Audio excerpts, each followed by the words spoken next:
Hello friends, welcome to today's view channel. இனி நம்ம சேனலில் ஒரு மூவி ரிவ்யூ தான் பார்க்க போகிறோம். என்ன மூவின்னு கேட்டிங்கன்னா, இப்போ ரீசெண்டாக நேற்று ரிலீஸ் ஆன GBU, அதாவது குட் பேட் அக்லி மூவியோட ஒரு ரிவ்யூ தாங்க பார்க்க போகிறோம். இது நான் ஸ்பாயிலர் ரிவ்யூ, அதனால் நீங்கள் தைரியமாக வீடியோவை பார்க்கலாம். ஃப்ரெண்ட்ஸ், நம்ம ஃபஸ்ட்டு இந்த மூவியோட ஸ்டோரியை பற்றி பார்ப்போம். இந்த மூவியோட ஸ்டோரி என்னன்னா, ஏகே அதாவது அஜித் சார் ஒரு கேங்ஸ்டர் உலகத்தில் ஒரு காட்ஃபாதர் லெவலில் இருக்காரு. இப்படி இருக்கும்போது அவர் கல்யாணம் ஆகி குழந்தை பிறக்கும் போது அவருக்கு அந்த குழந்தைக்கு இந்த கேங்ஸ்டர் வாழ்க்கையினால ஆபத்துன்றதை புரிஞ்சு அவர் போயிட்டு சரண்டர் ஆவார். த்ரிஷா மேமும் சொல்லுவாங்க, இந்த மாதிரி குழந்தைய தொடக்கூடாது, நீ கேங்ஸ்டர் வாழ்க்கை விட்டாதான் குழந்தைய தொடணும்னு சொன்னேன். அவங்க பேச்சும் கேட்டு ஒரு ரிலேஸ் ஆவார். ஒரு நம்ம கேங்ஸ்டராக இருக்கிறதுனால தான் நம்ம பையனுக்கு பிரச்சனைன்னு சொல்லிட்டு உணர்ந்து போலீஸ்ட்டு போய் சரண்டர் ஆவார். சரண்டர் ஆகி ஒரு 18 வருஷம் ஜெயிலில் இருப்பார். ஜெயிலில் இருந்து ரிலீஸ் ஆகிறதுக்கு ஒரு 3 மாதத்துக்கு முன்னாடியே ரிலீஸ் ஆகிடுவார்.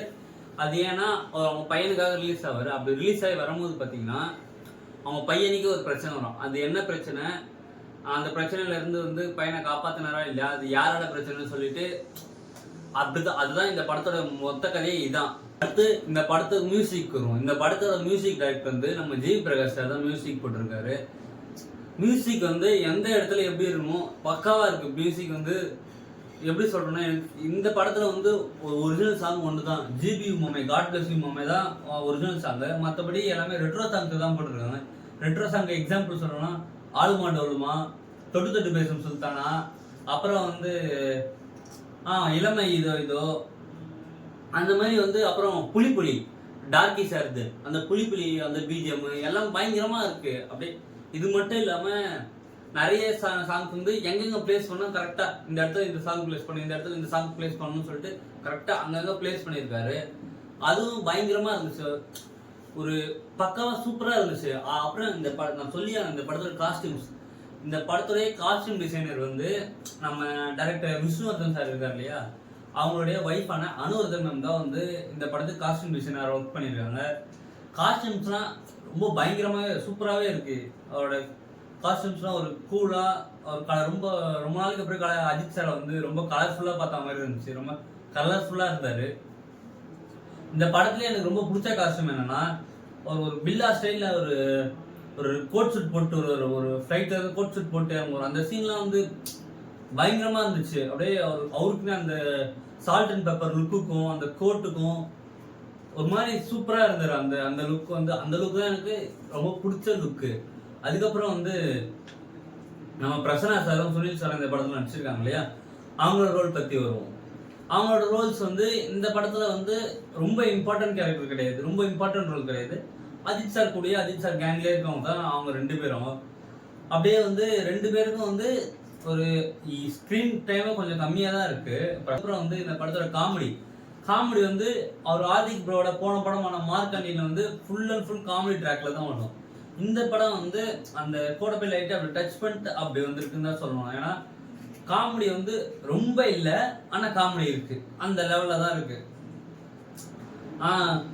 அப்படிதான் இதுல காமெடியா நடிச்சிருக்காரு ரெடின் கிங்ஸ்ல காமெடியா நடிச்சிருக்காரு. அவர் பார்த்த காமெடியா தானே இருக்கும்னு கேட்பீங்க, ஆனா காமெடியா இருக்கும். அவர் ஸ்கிரீன் டைமே இல்லை, அவருக்கும் ஸ்கிரீன் ரொம்ப இம்பார்ட்டன்ட்லாம் இல்லை. அவர் சும்மா ஒரு கேமியா மாதிரி தான் வராரு. ஒரு கொஞ்ச நேரம் வந்துட்டு கிளம்பிடுறாரு. அதனால இந்த படத்துல காமெடிக்கு முக்கியத்துவம் கொடுக்கல. ஆனா காமெடிக்கு முக்கியத்துவம் யோகி பாபு அவரும் ஒரே ஒரு கேமியா தான், ஒரே ஒரு சீன் மட்டும் தான் வந்தாரு. இந்த படத்துல பாத்தீங்கன்னா ஃபுல்லா பில்டப் சீன் மட்டும்தான் நிறைய இருக்கு. ஏகே ஒரு ரெட் டிராகன், ஏகே அவர் பயங்கரமான டான் சொல்றாங்க. அதுக்கேற்ற மாதிரியே அவர் பிளாஷ்பேக் சீன்ஸும் ஏன் இந்த ரெட் டிராகன் கூப்பிடுறாங்கன்னு சொல்லிட்டு ஒரு பிளாஷ்பேக் சீன் வச்சிருந்தாங்க. அதுவும் ரொம்ப நல்லாவே இருந்துச்சு. ஏன் இந்த ரெட் டிராகன் கூப்பிடுறாங்க, அவர் ஏன் எப்படி வளர்ந்தாரு, இந்த காட்ஃபாதர் லெவல் சொன்னேன் இல்லையா, அந்த காட்ஃபாதர் லெவலுக்கு அவர் எப்படி வளர்ந்தாருன்னு சொல்லிட்டு ஒரு பிளாஷ்பேக் சீன் மாதிரி ஒரு லைவ் ஆக்ஷன் கலந்து ஒரு அனிமேஷன்ல இருக்குன்னா அது எனக்கு ரொம்ப பிடிச்சிருந்தது.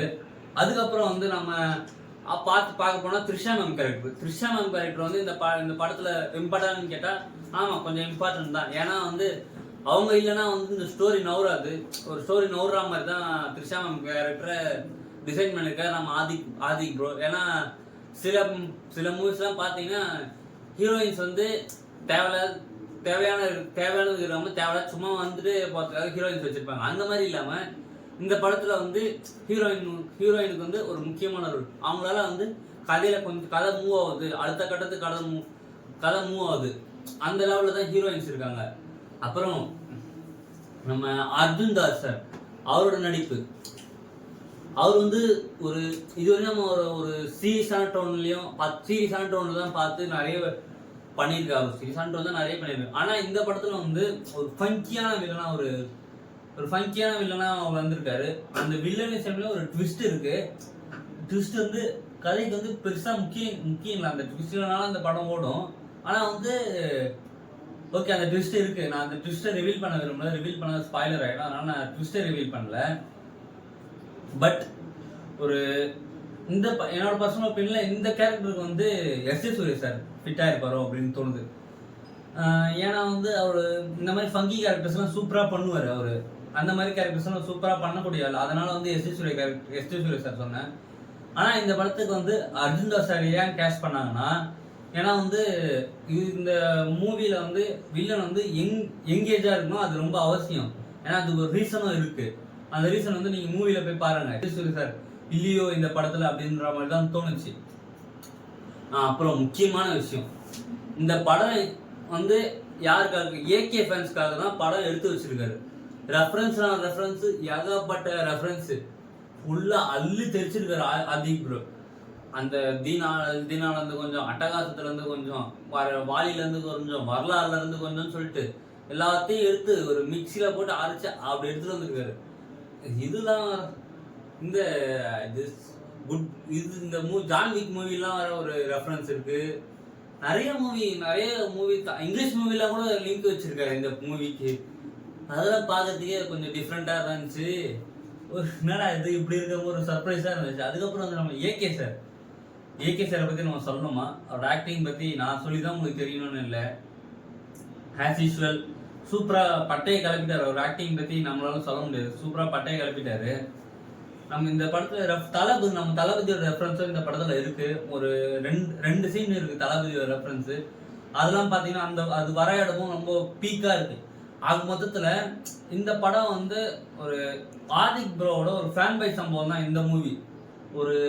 எனக்கு இந்த படத்திலே ரொம்ப பிடிச்ச சீன் வந்து ஒரு சீன் இருக்கு. பில்லாவோட ரெஃபரன்ஸ் மாதிரி ஒரு சீன் இருக்கு, ரொம்ப பிடிச்ச. அது வந்து நீங்கள் பார்க்கும்போது தெரியும். ஒரு லேட்டரான கொஞ்சம் செகண்ட் ஹாஃப்ல தான் வரும்னு நினைக்கிறேன்.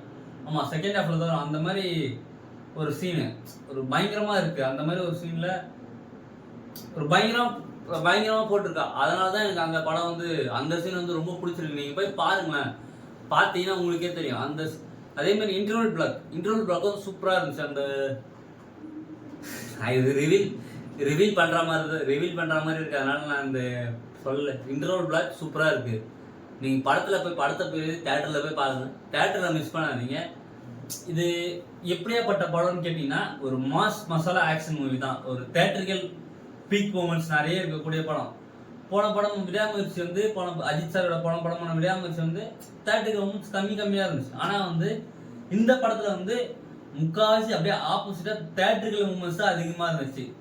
இந்த படத்தில் வந்து எனக்கு ஒரு குறை மாதிரி ஒன்று தோணுச்சு. அப்படின்னு நெகட்டிவ் என்னன்னா, இது பெருசாக நெகட்டிவ் வந்து ஃபேமிலி ஜென்ரல் ஆடியன்ஸ் போனாங்கன்னா இந்த படம் பிடிக்குமா அப்படின்றது எனக்கு ஒரு கேள்விக்குறியாக இருக்குது.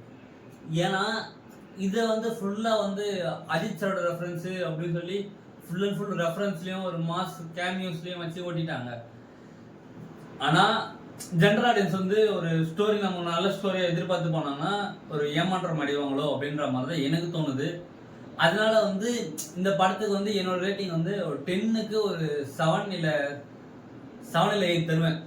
எனக்கு அரௌண்ட் 7 to 8 அந்த ரேஞ்சில் தருவேன். ஒரு வெறித்தனமாக ஏகே ஃபேனாக இருக்கீங்கன்னா மிஸ் பண்ணாமல் இந்த படம் போய் நீங்கள் தேட்டரில் தான் பார்க்கணும். தயவு செஞ்சு ஓடிடியில் வந்துச்சுன்னு சொல்லிட்டு ஓடிடியில் வெயிட் பண்ணி ஓடிடியில் பார்க்காதீங்க. இந்த படம் தேட்டரிக்கல் ஃபிலிம், தேட்டரில் பார்த்தா மட்டும்தான் சூப்பராக இருக்கும். அதையும் நான் சொல்லிக்கிறேன். தேட்டரில் மிஸ் பண்ணாமல் பார்த்துட்டு யாரெல்லாம் இந்த படம் பார்த்துட்டீங்கன்னு சொல்லிட்டு கீழே கமெண்ட் பண்ணுங்கள். சரி, பாய் கைஸ். நான் உங்களை அடுத்த வீடியோவில் பார்க்குறேன். வணக்கம், நமஸ்தே.